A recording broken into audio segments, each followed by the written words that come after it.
s'est passé ce jour-là? Antoine Joguet. 19 avril 1941, la cité des Ducs de Bretagne était arrachée de ses racines historiques et culturelles. Nous sommes 71 ans après la soustraction de Nantes à la Bretagne. C'est du 9e siècle que date l'attachement de Nantes à la Bretagne. La cité est conquise par le comte de Vannes Nominoé qui devient le père de la Bretagne unifiée et indépendante. Son territoire s'étend alors jusqu'à Angers et à l'Anjou. Puis les Vikings passent dans le coin.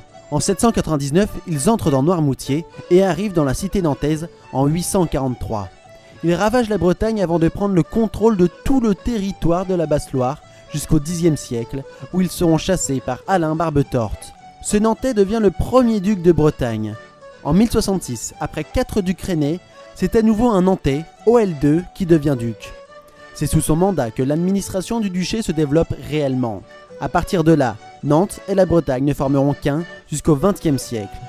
Nantes devient même la cité des ducs bretons avec le majestueux château des ducs de Bretagne dont la construction démarre au début du XIIIe siècle.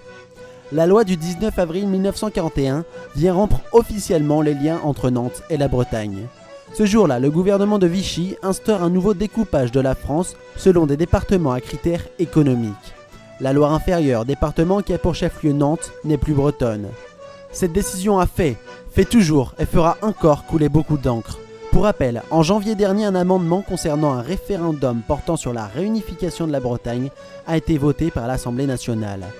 Selon la loi, un département doit recueillir l'accord d'une majorité d'électeurs dans les 2 régions concernées par un changement de région.